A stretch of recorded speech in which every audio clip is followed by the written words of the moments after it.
NDA और महागठबंधन ये दो ऐसे घटक दल हैं जो दोनों ही चाहते हैं कि चुनाव जितना जल्दी निपट जाए उतना जल्दी बेहतर होगा। कि जब परिसीमन हो जाएगा, वन नेशन वन इलेक्शन होगा अगले लोकसभा चुनाव के समय 2029 में, तब के लिए समय कुछ ज्यादा बचेगा। कि जो वर्तमान स्थिति है उसमें लगातार जिस तरह से प्रशासनिक फेरबदल हो रहे हैं वो काफी कुछ कर रहे हैं। नोरमा ग्रुप, जो सोचता है वो करता है, आपके अपने सपनों का आशियाना।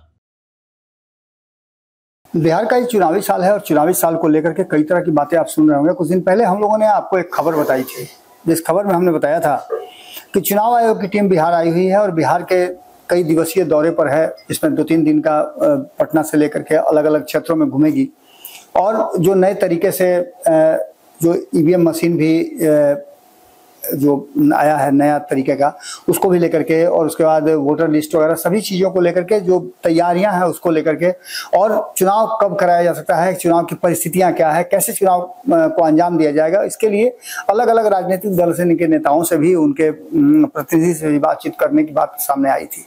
इसके बाद हमने ये भी देखा कि मीटिंग्स का दौर लगातार जारी है और इस बीच में एनडीए और महागठबंधन ये दो ऐसे घटक दल हैं जो दोनों ही चाहते हैं कि चुनाव जितना जल्दी निपट जाए उतना जल्दी बेहतर होगा। खास करके भारतीय जनता पार्टी के लिए और नीतीश कुमार के लिए चुनाव जितना जल्दी हो जाए उतना जल्दी बेहतर होगा, क्योंकि आपको पता है कि इसके बाद कहा यह जा रहा है कि जब परिसीमन हो जाएगा, वन नेशन वन इलेक्शन होगा अगले लोकसभा चुनाव के समय 2029 में, तब के लिए समय कुछ ज्यादा बचेगा।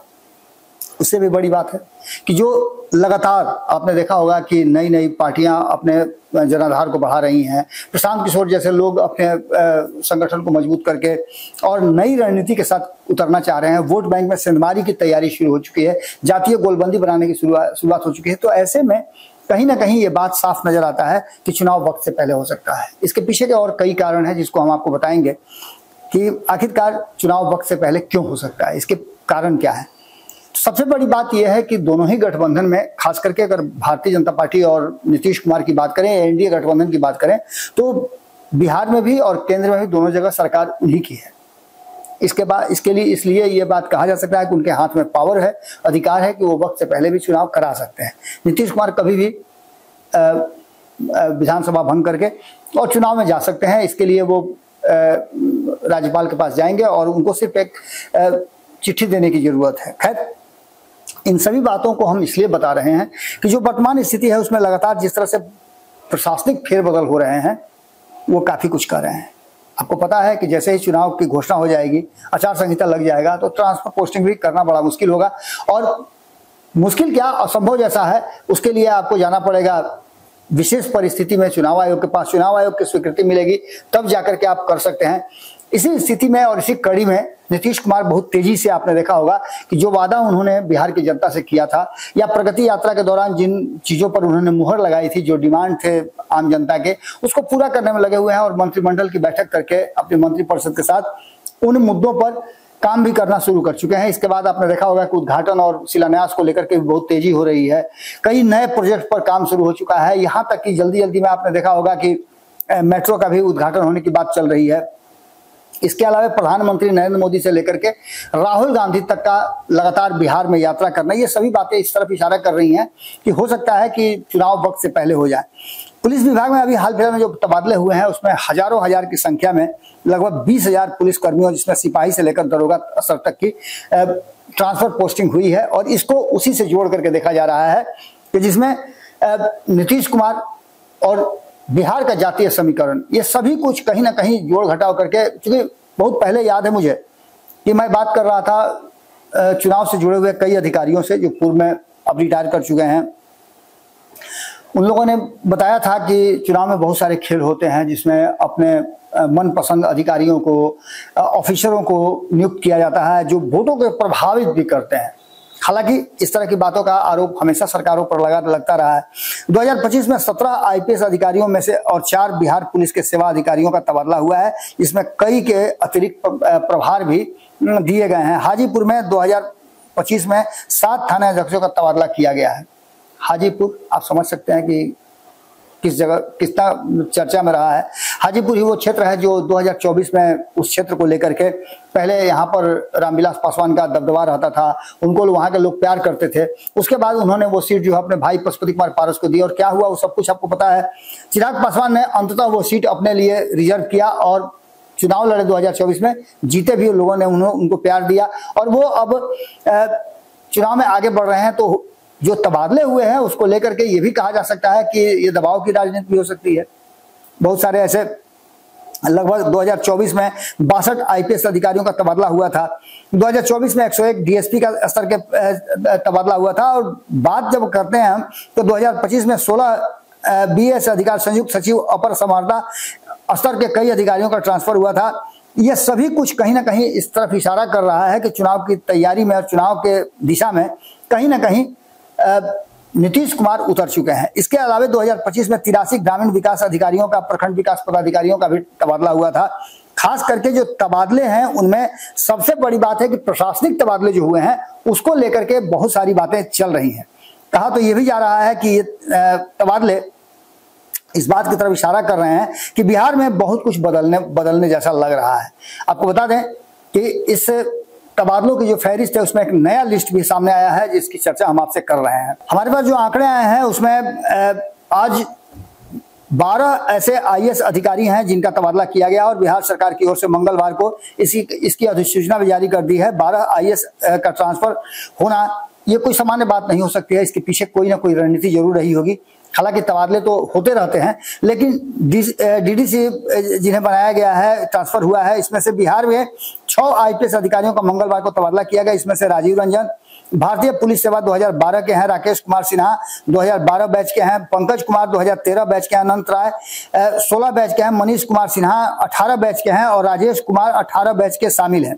इन लोगों का ये ट्रांसफर किया गया है। इसके अलावा भी हमारे पास जो लिस्ट है उस लिस्ट के अनुसार आपको बता दें कि जो तबादले हुए हैं उसमें अनुमंडल पदाधिकारी से लेकर के और कई अधिकारियों का ट्रांसफर पोस्टिंग हुआ है। पदाधिकारी जिनका गृह जिला है, जिनका पदस्थापन किया गया है, उन लोगों की भी लिस्ट सामने आ गई है। वो लिस्ट हम आपको दिखाते हैं।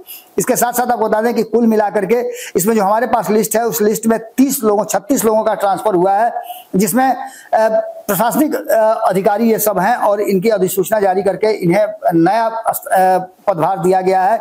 इसमें आपको बता दें कि इसमें अनुमंडल पदाधिकारी सीतामढ़ी पुपरी के हैं और इसके बाद अनुमंडल पदाधिकारी मसौढ़ी पटना से हैं।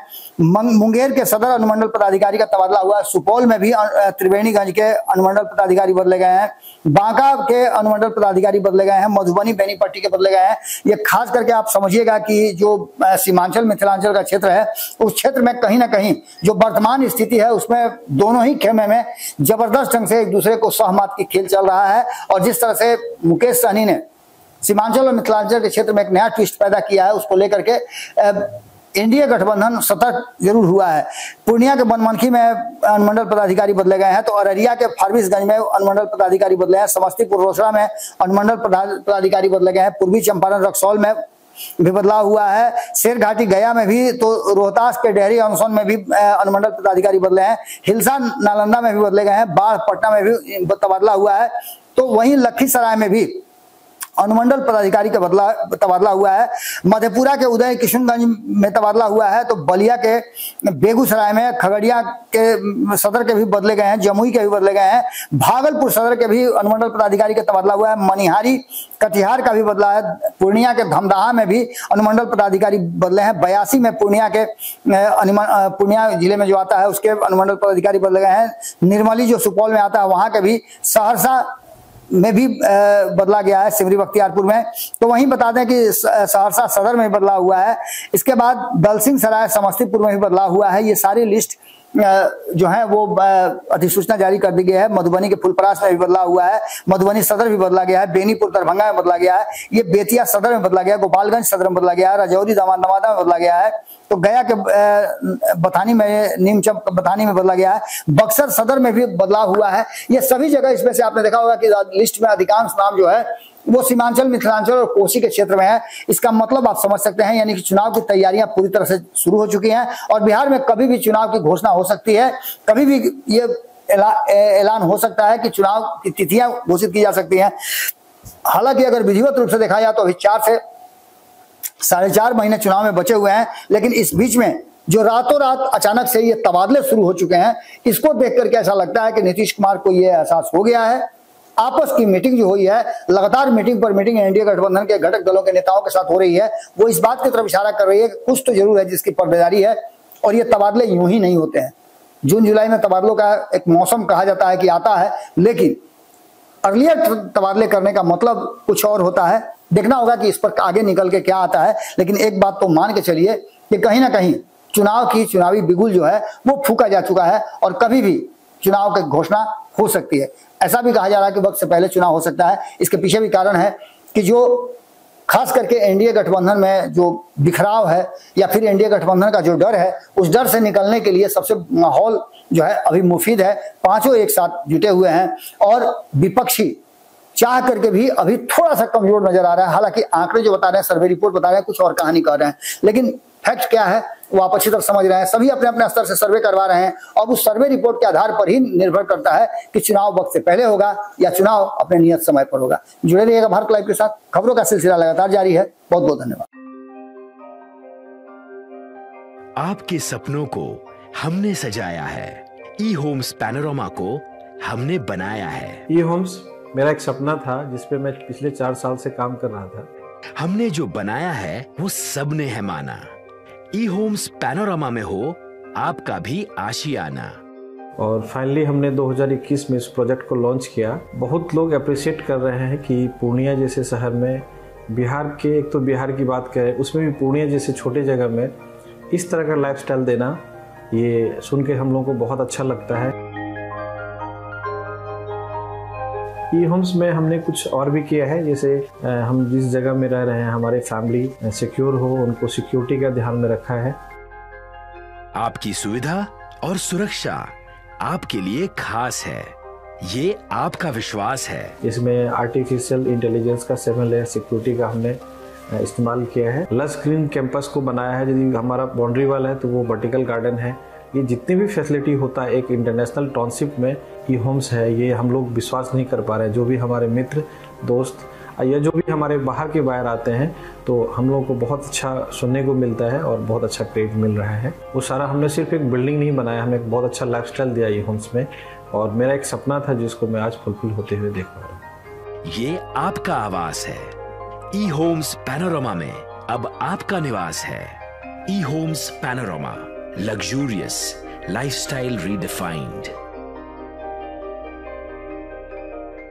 पैनोरमा ग्रुप, जो सोचता है वो करता है।